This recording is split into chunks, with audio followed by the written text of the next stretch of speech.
നമ്മുടെ ഗിഫ്റ്റ് ബോക്സിലുണ്ടല്ലോ ഇപ്പോൾ ഒരുപാട് സാധനങ്ങൾ ആൾക്കാർ കൊണ്ടുവെക്കുന്നുണ്ട്. അപ്പോൾ അതിൽ കൂടുതൽ എനിക്ക് തോന്നുന്നത് ഡ്രസ്സുകളാണ് കേട്ടോ. അതുപോലെ എനിക്ക് കുറേ കൊറിയർ വരുന്നത് ഈ ഡ്രസ്സുകളാണ് കൂടുതൽ വന്നിട്ടുള്ളത്. പിന്നെ വരുന്നത് വെച്ചാൽ ഈ അരി പലചരക്ക് സാധനങ്ങളും കൊറിയറായിട്ട് വരുന്നുണ്ട്. അപ്പോൾ അതെല്ലാം നമ്മൾ ഗിഫ്റ്റ് ബോക്സിൽ കയറ്റി വെക്കുന്നുണ്ട്, എന്നിട്ട് കൊടുക്കുന്നുണ്ട്. പക്ഷേ ഡ്രസ്സുകൾ എനിക്ക് തോന്നുന്നത് ആൾക്കാർ എടുക്കുന്നുണ്ട്, അതുപോലെ വീണ്ടും വെക്കുന്നുണ്ട്.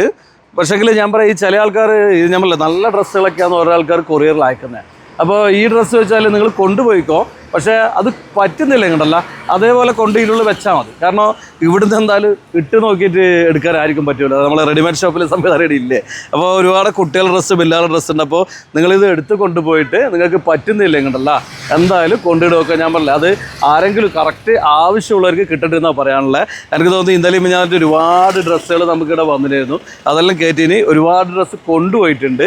അപ്പോൾ ഈ കൊണ്ടുപോയവർ ഈ രീതിയിലൊന്ന് ശ്രദ്ധിക്കാമെന്ന് എനിക്ക് പറയാനുള്ളത്. ഇനിയിപ്പോൾ കുറേ കുട്ടികളുടെ ഡ്രസ്സ് കുറേ ഉണ്ട്, 10 വയസ്സുള്ള കുട്ടികളുടെ ഡ്രസ്സ് ഉണ്ട്, അങ്ങനെ കുറേ ഡ്രസ്സുകൾ കൂടി ഉണ്ട് കേട്ടോ. അപ്പോൾ നിങ്ങൾ അയൽപക്കത്ത് എവിടെയെങ്കിലും ഈ ഡ്രസ്സ് വാങ്ങാൻ, കുട്ടികൾക്ക് ഡ്രസ്സ് വാങ്ങാൻ പറ്റാത്തവരുണ്ടെങ്കിൽ അവരെന്തായാലും പറഞ്ഞു വിടുകയെന്ന് എനിക്ക് പറയാനുള്ളത്. പിന്നെ മഴയായതുകൊണ്ട് ഈ ഷീറ്റ് ഉണ്ടല്ലോ, ഷീറ്റും പിന്നെ കുറച്ച് റെയിൻ കോട്ടല്ലോ നമ്മളൊരു സുഹൃത്ത് കൊടുത്തു വിട്ടിട്ടുണ്ട് കണ്ണൂരുള്ള.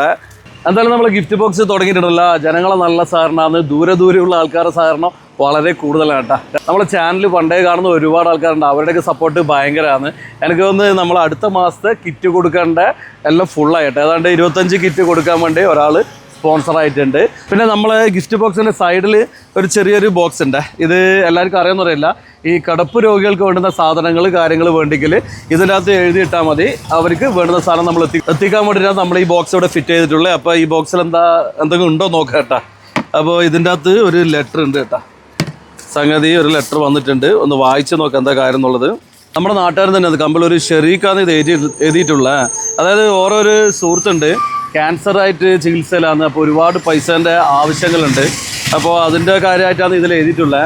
ശരിക്കും നമ്മൾ മുന്നേ വീഡിയോയിൽ പറഞ്ഞു വെച്ചാൽ നമ്മൾ പൈസ ആയിട്ട് കൊടുക്കുന്നില്ലെന്ന് പറഞ്ഞു. കാരണം നമ്മൾ ഭക്ഷണം കാര്യങ്ങളാണ് കൊടുക്കൽ കൂടുതലായിട്ട്. പൈസ കൊടുക്കാന്ന് വെച്ചാൽ ഇപ്പോൾ സത്യം പറഞ്ഞാൽ നമുക്ക് എത്തൂല. കാരണം നമുക്കിപ്പോൾ ഭക്ഷണം കൊടുക്കൽ, വീടിൻ്റെ ചോർച്ച ഉണ്ടെങ്കിൽ ഷീറ്റ് ഇടൽ, അങ്ങനെ ഒരുപാട് കാര്യങ്ങൾ, കുട്ടികൾക്ക് ബുക്ക് വാങ്ങി കൊടുക്കൽ, അങ്ങനെ ഒരുപാട് കാര്യങ്ങളായിട്ട് നമ്മൾ ചെയ്യുന്നുണ്ട്. പൈസയായിട്ട് നമ്മളെ ബഡ്ജറ്റിൽ കൊടുക്കാനില്ല എന്നുള്ള കാര്യം ഇപ്പോൾ നമ്മളെ ഷെരീഖിൻ്റെ സുഹൃത്തിനാണ് ക്യാൻസർ ആയിട്ടുള്ളത്. അപ്പോൾ നമ്മളെ വീഡിയോ കാണുന്നവരാരെങ്കിലും ഈ വ്യക്തിനെ സഹായിക്കാൻ താല്പര്യം ഉണ്ടെങ്കിൽ എന്തായാലും നിങ്ങൾ മുകളിലത്തെ നമ്പറിൽ വിളിച്ചാൽ മതി. ഞാൻ ഇവരെ ഫോൺ നമ്പർ ഡീറ്റെയിൽ ഞാൻ നിങ്ങൾക്ക് തരാം. നിങ്ങൾ അവരായിട്ട് ബന്ധപ്പെട്ടിട്ട് നിങ്ങൾക്ക് ചെയ്യാൻ പറ്റുന്ന സഹായം എന്തായാലും ചെയ്താൽ വലിയ ഉപകാരമായിരിക്കും. എന്തായാലും നമ്മൾ ഗിഫ്റ്റ് ബോക്സ് തുടങ്ങിയിട്ട് ആദ്യമായിട്ടാണ് ഒരാളൊരു സഹായം എഴുതിയിട്ടിട്ടുള്ളത്. നമ്മൾ ഈ കിടപ്പ് രോഗികൾക്കുള്ള എക്യുപ്മെൻറ്റ്സ് കാര്യങ്ങൾ വാങ്ങാന്നുള്ള രീതിയിലാണ് വെച്ചെങ്കിലും ഇതും ഏതാണ്ട് അതുപോലത്തെ ഒരു അവസ്ഥയാണ്. പക്ഷേങ്കിൽ ഇവർക്ക് സാമ്പത്തികം വേണ്ടേ. അപ്പോൾ സാമ്പത്തികം ചെയ്യേണ്ട ഒരു സിറ്റുവേഷൻ എനിക്കിപ്പോൾ ഇല്ല. കാരണം ഞാൻ പറഞ്ഞില്ല, നമ്മളെ വരുമാനത്തിൻ്റെ ഒരു ഭാഗമാണ് ഈ കിറ്റായും മറ്റായും നമ്മൾ കൊടുക്കുന്നു പറഞ്ഞില്ല, എല്ലാം ഭക്ഷണമായും മറ്റാണ് കൊടുക്കുന്നത്. അപ്പോൾ ഇതിലേക്കുള്ള ഫണ്ട് എനിക്ക് പറ്റാത്തൊരു ബുദ്ധിമുട്ടുണ്ട്. അപ്പോൾ നമ്മൾ വീഡിയോ കാണുന്നവർ സഹായിക്കാൻ കെൽപ്പുള്ളവർ സഹായിക്കുക എന്നാണ് എനിക്ക് പറയാനുള്ളത്. പിന്നെ ഈ ലെറ്റർ ഉണ്ടല്ലോ, നമ്മൾ ഇതിൻ്റെ അകത്ത് തന്നെ വെക്കുന്നുണ്ട്. ഞാൻ പറഞ്ഞില്ലേ, ഇതിൻ്റെ അകത്തുള്ള ലെറ്റർ ആർക്ക് വേണ്ടി എടുത്ത് വായിക്കുക, ആർക്ക് വേണ്ടിക്ക് സഹായം ചെയ്യുക എന്നുള്ളതാണ്. അപ്പോൾ നിങ്ങൾക്ക് സഹായം ചെയ്യാൻ താല്പര്യം ഉണ്ടെങ്കിൽ ദൂരെയാണെങ്കിൽ ഈ മുകളിലത്തെ നമ്പർ വിളിച്ചാൽ എന്നെ കിട്ടും. നമ്മുടെ നാട്ടിലുള്ളവരെ അങ്ങോട്ടല്ല, ഈ ലെറ്റർ ഇതിനകത്തുണ്ട്, നിങ്ങൾക്ക് എടുത്തിട്ട് നിങ്ങൾക്ക് സഹായം ചെയ്യാം. നമ്പറിൽ അർഹതപ്പെട്ട ആർക്ക് വേണ്ടിക്കും ആവശ്യങ്ങൾ എഴുതിയിടുക, അത് ആർക്ക് വേണ്ടിക്ക് സാധിച്ചു കൊടുക്കുക. അതുപോലെ നമ്മൾ ഗിഫ്റ്റ് ബോക്സിൽ ആർക്ക് വേണ്ടിക്കും സാധനം വെക്കുക, ആർക്ക് വേണ്ടിക്കും എടുത്തുകൊണ്ട് പോവുക, എല്ലാം അർഹതപ്പെട്ടവരാണെന്ന് മാത്രം. അപ്പോൾ ഞാൻ ഈ ലെറ്റർ നമ്മുടെ സൈഡിലുള്ള ബോക്സിൽ തന്നെ വെക്കുന്നുണ്ട്. അപ്പോൾ ആർക്കാണോ ഈ വ്യക്തിനെ സഹായിക്കാൻ പറ്റുക, നാട്ടിലുള്ളവർക്ക് സഹായിക്കുക, ഇല്ലാത്തവർ എന്നെ വിളിച്ചാൽ മതി, അവരെ ഫുൾ ഡീറ്റെയിൽ ഞാൻ തരാമെന്ന് എനിക്ക് പറയാനുള്ളത്. എന്തായാലും നമ്മൾ ഗിഫ്റ്റ് ബോക്സ് തുടങ്ങിയിട്ട് ഞാൻ പറഞ്ഞില്ലേ, ഇത്ര നല്ല രീതിയിൽ പോകുന്നത് ഞാൻ വിചാരിച്ചില്ല. തുടക്കത്തിൽ കുറച്ച് ബുദ്ധിമുട്ടൊക്കെ ഉണ്ടായെങ്കിലും ഇപ്പം ഞാൻ പറഞ്ഞില്ലേ, നമ്മളെ നാട്ടുകാർ ഒരുപാട് സപ്പോർട്ടുണ്ട്. അതുപോലെ നമ്മൾ വീഡിയോസ് കാണുന്ന ഒരുപാട് ആൾക്കാർ വിദേശങ്ങളിലും മറ്റ് രാജ്യങ്ങളിൽ നിന്നും ഭയങ്കര സപ്പോർട്ട് നമുക്ക് തരുന്നുണ്ട്. അപ്പോൾ ഇതിലൊക്കെ വളരെയധികം സന്തോഷമുണ്ട് എനിക്ക്.